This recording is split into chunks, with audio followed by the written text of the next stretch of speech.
Lai gan šajos mainīgajos laika apstākļos grupas Autobusu debesīs līderis Marts Kristiāns Kalniņš ir nedaudz apslimis, viņa domu biedri ansamblis Autobusu debesīs ir uz skatuves. Kopā ar viņiem ratīmdeja grupa no bērnu invalīdu rehabilitācijas centra. Mēs esam līdzās. Viņi ir gatavi savam priekšnesumam.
Bieži vien dzird sakām, vai nav negals ar tiem puikām, kad tik atkal kāds blēņas nesastrādā. Bet puikām nav laika blēņoties. Paņēmuši savas flautas, viņi spēlē un sarunājas mūzikā. Katrs stāsta par sevi. Ēriks Borisovs un Rihards Lejasmejers ir no Ventspils rajona Stiklu speciālās internāta pamatskolas. Ēriks ir ļoti centīgs un darbīgs, un darāmā skolā vienmēr pietiek. Padomē, korī, mezglošanas pulciņā vēl jāatlicina laiks mācībām un blokflautas spēlei. Šo mūzikas instrumentu Ēriks spēlē jau 11. gadu. Rihards savukārt nav sevišķi runīgs, bet vīriem jau bieži vien vārdi nav pirmajā vietā. Nopietnība ir Riharda sabiedrotāja visā, gan mācībās, gan mūzikā. Visas emocijas, ko Rihards vēlas pateikt citiem, viņš ieliek blokflautas spēlē. Un duetā ar Ēriku skan labi. Variācijas par Ziemassvētku melodiju jūs bērniņi nāciet. Gunāra Kalniņa aranžējumā un orķestra izpildījumā. Blokflautu solo Ēriks Borisovs un Rihards Lejasmejers. Violas solo Zigfrīds Muktupāvels.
Mums jānotic spārni un vējš.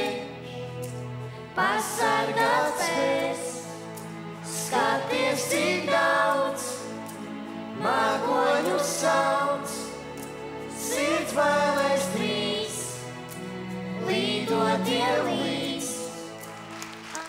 Bet šeit aiz skatuves Gundaru, Konstantīnu, Valteru un Kažu sagaida draugi no Antūžiem, kuri paši savām rokām ir veidojuši Ziemassvētku dāvanas. Un galvenais no bijušiem klases biedriem skaisti apsveikumi.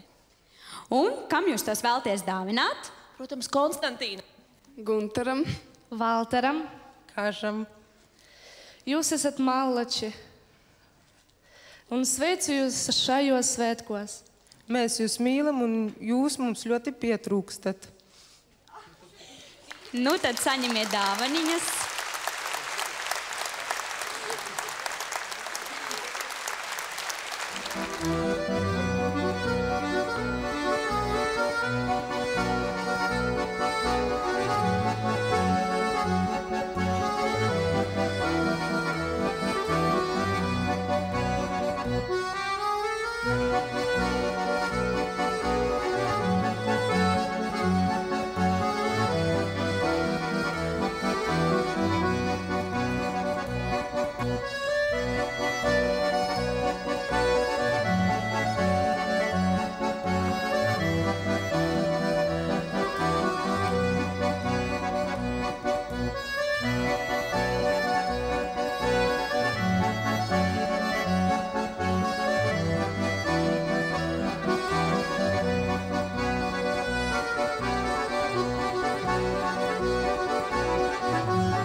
Tevis nav klāt, nakts mani uzrunā neparastāk.